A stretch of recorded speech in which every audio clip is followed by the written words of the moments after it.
ದರ್ಶನ್ಗೆ ಬೆನ್ನು ನೋವಿದ್ರೂ ಹೊರಗೆ ಬರೋಂಗಿಲ್ಲ. ಜೈಲಿನ ಆಸ್ಪತ್ರೆಯಲ್ಲೇ ಪಡೆಯಬೇಕು ಟ್ರೀಟ್ಮೆಂಟ್. ಅನಾರೋಗ್ಯ ಸಮಸ್ಯೆಯನ್ನ ಹೇಳಿ ಹೊರಗೆ ಹೋಗುವಂತಿಲ್ಲ. ಈ ಹಿಂದೆ ಬೆನ್ನು ನೋವೆಂದು ಖಾಸಗಿ ಆಸ್ಪತ್ರೆಗೆ ದರ್ಶನ್ ದಾಖಲಾಗಿದ್ರು. ಕೆಂಗೇರಿಯ ಬಿಜಿಎಸ್ ಗ್ಲೋಬಲ್ ಆಸ್ಪತ್ರೆಯಲ್ಲಿ ಚಿಕಿತ್ಸೆಯನ್ನ ಪಡ್ಕೊಂಡಿದ್ರು. ಆದ್ರೆ ಈಗ ಜೈಲಿನ ಆಸ್ಪತ್ರೆಯಲ್ಲಿಗೆ ಚಿಕಿತ್ಸೆಯನ್ನ ಪಡೆಯಬೇಕಾಗಿದೆ. ದರ್ಶನ್ಗೆ ಬೆನ್ನು ನೋವಿದ್ರು ಕೂಡ ನೆಕ್ಸ್ಟ್ ಹೊರಗೆ ಬರೋಂಗಿಲ್ಲ. ಜೈಲಿನ ಆಸ್ಪತ್ರೆಯಲ್ಲಿಯೇ ದರ್ಶನ್ ಟ್ರೀಟ್ಮೆಂಟ್ ಅನ್ನ ಪಡಿಬೇಕು. ಅನಾರೋಗ್ಯ ಸಮಸ್ಯೆಯನ್ನ ಹೇಳಿ ಹೊರಗೆ ಹೋಗುವಂತಿಲ್ಲ. ಈ ಹಿಂದೆಯೂ ಕೂಡ ಬೆನ್ನು ನೋವು ಅಂತ ಹೇಳಿ ಖಾಸಗಿ ಆಸ್ಪತ್ರೆಗೆ ದರ್ಶನ್ ಅವರು ದಾಖಲಾಗಿದ್ರು.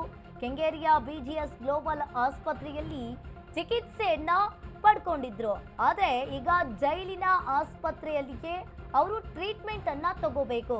ಇನ್ನೇನಾದ್ರೂ ನೆಕ್ಸ್ಟ್ ಅವ್ರಿಗೆ ಏನಾದ್ರೂ ಅನಾರೋಗ್ಯ ಸಮಸ್ಯೆ ಇದ್ರೆ ಜೈಲಿನ ಆಸ್ಪತ್ರೆಯಲ್ಲಿಗೆ ಟ್ರೀಟ್ಮೆಂಟ್ ಅನ್ನ ತಗೋಬೇಕು ಅಂತ ಹೇಳಿ ಸುಪ್ರೀಂ ಕೋರ್ಟ್ ಈಗ ಆದೇಶವನ್ನ ಹೊರಡಿಸಿರುವಂತದ್ದು.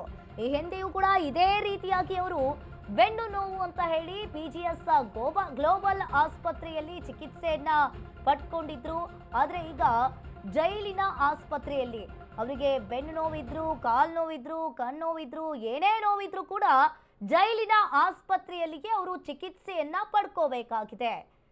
ಈಗಾಗಲೇ ರೇಣುಕಾಸ್ವಾಮಿ ಕೊಲೆ ಪ್ರಕರಣದಲ್ಲಿ ಸುಪ್ರೀಂ ಕೋರ್ಟ್ ಈಗ ಆದೇಶ ಹೊರಬಿದ್ದಿದೆ.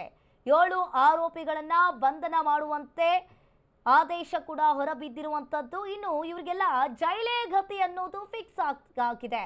ನಾನು ಸೆಲೆಬ್ರಿಟಿ ಅನ್ನೋದನ್ನ ಈಗ ಒಂದ್ ರೀತಿಯಾಗಿ ಬದಿಗಿಟ್ಟು ಸುಪ್ರೀಂ ಕೋರ್ಟ್ ಕಾನೂನು ಎಲ್ಲರಿಗೂ ಒಂದೇ ರೀತಿ ಅಂತ ಹೇಳಿ ತೋರಿಸಿಕೊಟ್ಟಿದೆ ಅಂತಾನೆ ಹೇಳ್ಬೋದು.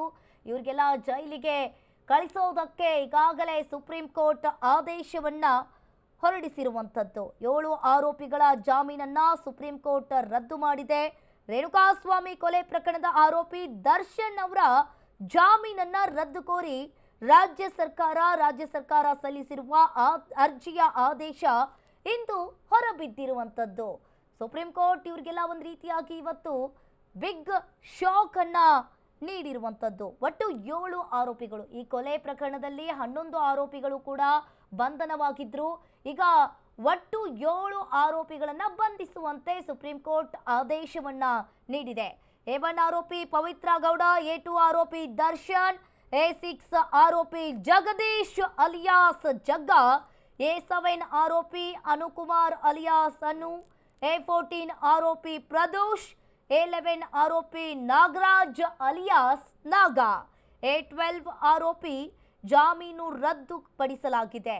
ಒಟ್ಟು ಈ 7 ಆರೋಪಿಗಳನ್ನ ಬಂಧನ ಮಾಡುವಂತೆ ಸುಪ್ರೀಂ ಕೋರ್ಟ್ ಆದೇಶ ಹೊರಬಿದ್ದಿರುವಂತದ್ದು. ಇನ್ನು ಒಂದ್ ರೀತಿಯಾಗಿ ಇಲ್ಲಿ ಹೇಳ್ತಾ ಇದ್ರು, ಮೃತ ರೇಣುಕಾಸ್ವಾಮಿ ಆರೋಪಿ ದರ್ಶನ್ ಅಭಿಮಾನಿಯಾಗಿದ್ದ ಆರೋಪಿ ದರ್ಶನ್ ಜೊತೆ ಪವಿತ್ರ ಗೌಡ ಲಿವ್ ಇನ್ ಸಂಬಂಧದಲ್ಲಿದ್ರು.